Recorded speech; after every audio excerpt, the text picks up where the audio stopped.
Hi everyone, welcome back to my channel. ತಮ್ಮೆಲ್ಲರಿಗೂ ನಮ್ಮ ಚಾನಲ್ಗೆ ಸ್ವಾಗತವನ್ನು ಕೋರುತ್ತಾ ಇವತ್ತಿನ ವಿಡಿಯೋದಲ್ಲಿ 2027ನೇ ಶೈಕ್ಷಣಿಕ ಸಾಲಿನ ನವೋದಯ ವಿದ್ಯಾಲಯದ 6ನೇ ತರಗತಿಯ ಪ್ರವೇಶ ಪರೀಕ್ಷೆ ತಯಾರಿಯಾಗಿ ಬಹಳಷ್ಟು ವಿದ್ಯಾರ್ಥಿಗಳು ಮತ್ತು ಪೋಷಕರು ಮಾದರಿ ಪ್ರಶ್ನೆ ಪತ್ರಿಕೆಗಳನ್ನು, ಅದರಲ್ಲೂ ಕೂಡ ಪರಿಸರ ಅಧ್ಯಯನದ ಕ್ವಶನ್ ಪೇಪರ್ಗಳನ್ನು ನಮಗೆ ಇಲ್ಲಿ ತಿಳಿಸ್ಕೊಡಿ ಅಂತ ಕೇಳ್ತಾನೆ ಇದ್ರಿ.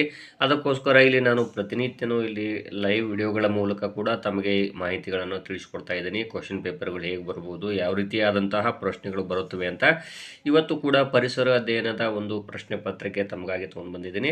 ಇಲ್ಲಿ ನೋಡ್ಬೋದು. ಹಾಗಾದರೆ ಪರಿಸರ ಅಧ್ಯಯನದ ಕ್ವಶನ್ ಪೇಪರ್ ಈ ಬಾರಿ, ಯಾಕಂದರೆ ನವೋದಯ ಎಕ್ಸಾಮ್ನಲ್ಲಿ ಈ ಬಾರಿಯ ಸಿಲೆಬಸ್ ತಾವುಗಳು ನೋಡಿರ್ತೀರಿ. ಕ್ವಶನ್ ಪೇಪರಲ್ಲಿ ಪರಿಸರ ಅಧ್ಯಯನ ಎನ್ನುವಂತಹ ವಿಷಯವನ್ನು ಆ್ಯಡ್ ಮಾಡಿರ್ತಾರೆ. ಇದು ಈಗಾಗಲೇ ನವೋದಯದ ಎಕ್ಸಾಮ್ಗೂ ಪೂರ್ವದಲ್ಲಿ ಇಲ್ಲಿ ಮೊರಾರ್ಜಿ ವಸತಿ ಶಾಲೆಗಳದ್ದಾಗಿರ್ಬೋದು, ಆದರ್ಶ ವಿದ್ಯಾಲಯ, ಇವೆಲ್ಲ ಎಕ್ಸಾಮ್ಗಳಲ್ಲಿ ಪರಿಸರ ಅಧ್ಯಯನ ಅಥವಾ ವಿಜ್ಞಾನ ವಿಷಯದ ಮೇಲೆ ಕ್ವಶನ್ಸ್ಗಳನ್ನು ಕೇಳ್ತಾರೆ. ಬಟ್ ಈ ಬಾರಿ ಏನು ಮಾಡಿದ್ದಾರೆ, ಮೆಂಟಲ್ ಎಬಿಲಿಟಿಲಿರುವಂತಹ 40 ಪ್ರಶ್ನೆಗಳಲ್ಲಿ 20 ಪ್ರಶ್ನೆಗಳನ್ನು ಪರಿಸರ ಅಧ್ಯಯನಕ್ಕೆ ಮೀಸಲು ಇಡಲಾಗಿರುತ್ತದೆ. ಹಾಗಾದರೆ ಯಾವ ರೀತಿ ಕ್ವಶನ್ ಪೇಪರ್ ಬರಬಹುದು ಅಂತ ನೋಡೋದಾದರೆ ಇಲ್ಲಿ ನೋಡ್ಬೋದು. LPG ಇದರ ವಿಸ್ತೃತ ರೂಪ. ಅವರು ಕೊಟ್ಟಿರುವಂತಹ ಸಿಲೆಬಸ್ನಲ್ಲಿ ಬರುವಂತಹ ಪ್ರಶ್ನೆಗಳನ್ನು ಆಯ್ಕೆ ಮಾಡಿ ನಾನು ತಮಗೆ ಇಲ್ಲಿ ತಿಳಿಸ್ಕೊಡ್ತಾ ಇದ್ದೀನಿ. ಹಾಗಾದರೆ LPG ಇದರ ವಿಸ್ತೃತ ರೂಪ: liquefied petroleum gas, liquid petroleum gas, liquid paraffin gas, liquefied paraffin gas ಅಂತ ಇದೆ. ಇಲ್ಲಿ LPG, L means liquefied petroleum gas, A option ಆಗುತ್ತದೆ. ಈ ಒಗಟನ್ನು ಬಿಡಿಸಿರಿ: ಕತ್ತಲು ಕಳೆಯುವೆ, ಬೆಳಕನ್ನು ನೀಡುವೆ, ಶಕ್ತಿಯ ಮೂಲವು ನಾನಾಗಿರುವೆ, ಹಾಗಾದರೆ ನಾನು ಯಾರು? ಗಾಳಿ, ಮಣ್ಣು, ನೀರು, ಸೂರ್ಯ. ಇಲ್ಲಿ ಆಪ್ಷನ್ ಡಿ ಇದೆ ಅಲ್ವಾ, ಸೂರ್ಯ ಆನ್ಸರ್ ಆಗುತ್ತದೆ ವಿದ್ಯಾರ್ಥಿಗಳೇ. ಸಾಂದ್ರತೆಯ ಅಂತಾರಾಷ್ಟ್ರೀಯ ಮಾನ: ಇಲ್ಲಿ kilogram metre cube, kilogram metre square, ಇಲ್ಲಿ ಗ್ರಾಮ್ ಮೀಟರ್ ಕ್ಯೂಬ್, ಇಲ್ಲಿ ಗ್ರಾಮ್ ಮೀಟರ್ ಸ್ಕ್ವೇರ್ ಅಂತಿದೆ. ಇಲ್ಲಿ A option kilogram metre cube ಆಗುತ್ತದೆ. ಸಿದ್ಧಪಡಿಸಿದ ಆಹಾರ ಪೊಟ್ಟಣ ಕೊಳ್ಳುವಾಗ ಈ ಕೆಳಗಿನ ಯಾವ ಪ್ರಮುಖ ಅಂಶವನ್ನು ಗಮನಿಸಬೇಕು? ಆಕರ್ಷಣೀಯವಾದ ಆಹಾರ ಪೊಟ್ಟಣ, ಆಹಾರದ ರುಚಿ, ತಯಾರಾದ ಮತ್ತು ಅವಧಿ ಮುಗಿಯುವ ದಿನಾಂಕ, ಸಿದ್ಧಪಡಿಸಿರುವ ಆಹಾರದ ಜಾಹೀರಾತು ಅಂತ ಇದೆ. ಇಲ್ಲಿ ಅದು ಸಿದ್ಧಪಡಿಸಿದ ಆಹಾರ ಪೊಟ್ಟಣಗಳನ್ನು ಕೊಂಡುಕೊಳ್ಳುವಾಗ ಇಲ್ಲಿ ಜನರು ಯಾವ ಒಂದು ಅಂಶಗಳನ್ನು ಗಮನಿಸಬೇಕು ಅಂದರೆ ಇಲ್ಲಿ ನೋಡ್ಬೋದು. 3ನೇ ಆಪ್ಷನ್ ಇದೆ ನೋಡಿ, ತಯಾರಾದ ಮತ್ತು ಅವಧಿ ಮುಗಿಯುವ ದಿನಾಂಕ, ಅಂದರೆ ಮ್ಯಾನುಫ್ಯಾಕ್ಚರ್ಡ್ ಆ್ಯಂಡ್ ಎಕ್ಸ್ಪೈರ್ ಡೇಟ್ ಅಂತ ಏನು ಹೇಳ್ತೀವಿ ಅದನ್ನು ನಾವು ಮೊದಲು ನೋಡಬೇಕಾಗುತ್ತೆ. ಸೊಳ್ಳೆಗಳಿಂದ ಬರುವ ರೋಗ: ಕಾಲರ, ಆಮಶಂಕೆ, ಮಲೇರಿಯಾ, ವಿಷಮ ಶೀತ, ಜ್ವರ ಅಂತ ಇದೆ. ಇಲ್ಲಿ ನೋಡಿದಾಗ ಸಿ ಆಪ್ಷನ್ ಮಲೇರಿಯಾ ಆಗುತ್ತದೆ. ಈ ಕೆಳಗಿನ ಯಾವುದರ ಘಟಕಗಳನ್ನು ಸರಳ ವಿಧಾನಗಳಿಂದ ಬೇರ್ಪಡಿಸಬಹುದು ಅಂತ ಕೇಳಲಾಗಿದೆ. ಇಲ್ಲಿ ಧಾತು, ಸಂಯುಕ್ತ, ಮಿಶ್ರಣ, ಪರಮಾಣು ಅಂತಿದೆ. ಇಲ್ಲಿ ಯಾವುದರ ಘಟಕಗಳು ಅಂದರೆ ಮಿಶ್ರಣದ ಒಂದು ಘಟಕಗಳನ್ನು ಇಲ್ಲಿ ಬೇರ್ಪಡಿಸಬಹುದು.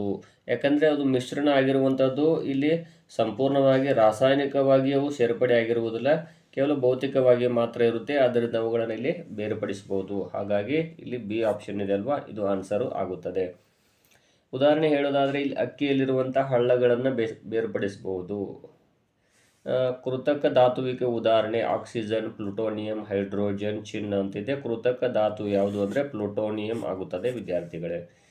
ಹ್ಯಾಲಿ ಧೂಮಕೇತು ಎಷ್ಟು ವರ್ಷಗಳಿಗೊಮ್ಮೆ ಕಾಣಿಸಿಕೊಳ್ಳುತ್ತದೆ? 75, 70, 76, 96 ಅಂತಿದೆ.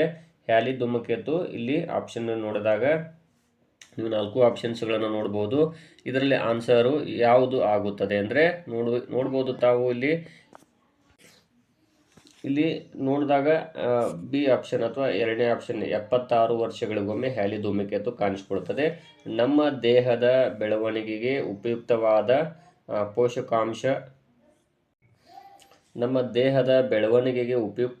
ಪೋಷಕಾಂಶ ಕಾರ್ಬೋಹೈಡ್ರೇಟ್ಸ್, ಪ್ರೋಟೀನ್, ಲಿಪಿಡ್, ವಿಟಮಿನ್ ಅಂತ ಇದೆ.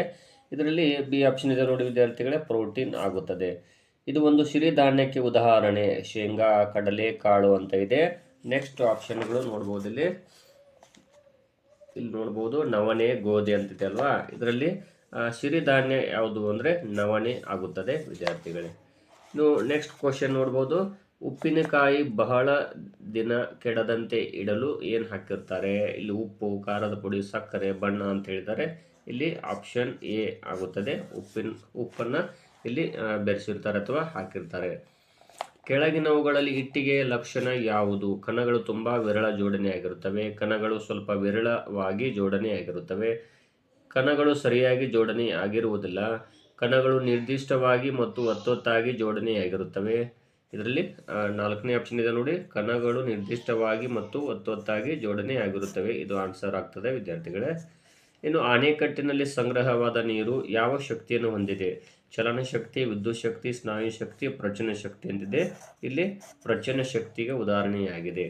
ಭೂಮಿಯ ಮೇಲಿರುವ ಎಲ್ಲ ಶಕ್ತಿಗಳ ಮೂಲ ಆಕಾರ ಯಾವುದು? ಗಾಳಿ, ಅರಣ್ಯ, ನೀರು, ಸೂರ್ಯ ಅಂತಿದೆ. ಇಲ್ಲಿ ನೋಡಿದಾಗ ಎರಡನೇ ಆಪ್ಷನ್ ಸೂರ್ಯ ಆಗುತ್ತದೆ. ಪ್ರಾಣಿಗಳಲ್ಲಿ ಅತ್ಯಂತ ದೊಡ್ಡ ಪ್ರಾಣಿ ಯಾವುದು? ಆನೆ, ಡಾಲ್ಫಿನ್, ನೀಲಿ ತಿಮಿಂಗಲ, ಜಿರಾಫೆ ಅಂತಿದೆ. ಇಲ್ಲಿ ಮೂರನೇ ಆಪ್ಷನ್ ನೀಲಿ ತಿಮಿಂಗಲು. ಆರೋಗ್ಯವಂತ ಮನುಷ್ಯ ನಿಮಿಷಕ್ಕೆ ಎಷ್ಟು ಬಾರಿ ಉಸಿರಾಡುತ್ತಾನೆ? 17, 82, 72, 92 ಅಂತಿದೆ ಆಪ್ಷನ್ಗಳು. ಇಲ್ಲಿ 72 ಬಾರಿ. ಘನ ಇಂಧನಕ್ಕೆ ಉದಾಹರಣೆ ಯಾವುದು? ಸೀಮೆ ಎಣ್ಣೆ, ಡೀಸೆಲ್, ಪೆಟ್ರೋಲ್, ಕಲ್ಲಿದ್ದಲು. ನೋಡ್ರಿ, ಕಲ್ಲಿದ್ದಲು ಇದು ಒಂದು ಘನ ಇಂಧನಕ್ಕೆ ಉದಾಹರಣೆಯಾಗಿದೆ. ಉಳಿದೆಲ್ಲವುಗಳು ದ್ರವ ಇಂಧನ ಆಗುತ್ತವೆ. ಈ ಕೆಳಗಿನವುಗಳಲ್ಲಿ ಯಾವುದು ಮಿಶ್ರಾಹಾರಿ ಪ್ರಾಣಿ? ಆನೆ, ಸಿಂಹ, ಮನುಷ್ಯ, ಜಿಂಕೆ. ಇಲ್ಲಿ ಮನುಷ್ಯ ಇದಲ್ವಾ ಮಿಶ್ರಾಹಾರಿ ಪ್ರಾಣಿ ಆಗಿದೆ. ಈ ಕೆಳಗಿನವುಗಳಲ್ಲಿ ಯಾವುದು ಜಲಮಾಲಿನ್ಯಕ್ಕೆ ಕಾರಣವಲ್ಲ? ಕ್ರಿಮಿನಾಶಕಗಳನ್ನು ನದಿಗೆ ಸೇರಿಸುವುದು, ಉಳಿಕೆ ಆಹಾರ ಪದಾರ್ಥಗಳನ್ನು ಕೆರೆಗಳಿಗೆ ಸೇರಿಸುವುದು, ವಿಷ ಅನಿಲಗಳನ್ನು ಗಾಳಿಗೆ ಸೇರಿಸುವುದು, ರಾಸಾಯನಿಕಗಳನ್ನು ನೀರಿಗೆ ಸೇರಿಸುವುದಂತಿದೆ. ಜಲಮಾಲಿನ್ಯಕ್ಕೆ ಯಾವುದು ಕಾರಣ ಅಲ್ಲ ಅಂದ್ರೆ ನೋಡ್ಬೋದು, ಇಲ್ಲಿ ಮೂರನೇ ಆಪ್ಷನ್ ಇದೆ ನೋಡಿ, ವಿಷ ಅನಿಲಗಳನ್ನು ಗಾಳಿಗೆ ಸೇರಿಸುವುದು ಇದು ಕಾರಣ ಅಲ್ಲ ಜಲಮಾಲಿನ್ಯಕ್ಕೆ. ಭೂಮಿಯ ಮೇಲ್ಭಾಗದ ಶೇಕಡ ಎಷ್ಟು ಭಾಗ ನೀರಿನಿಂದ ಆವರಿಸಿದೆ ಅಂದರೆ ಇಲ್ಲಿ ಮೊದಲನೇ ಆಪ್ಷನ್ ಇದೆ ನೋಡಿ, 71 ಭಾಗ ಆಗಿದೆ. ಇದು ಪರಿಸರ ಅಧ್ಯಯನಕ್ಕೆ ಸಂಬಂಧಪಟ್ಟಂತಹ ಮಾಡೆಲ್ ಕ್ವಶನ್ ಪೇಪರ್ ಆಗಿದೆ ವಿದ್ಯಾರ್ಥಿಗಳು.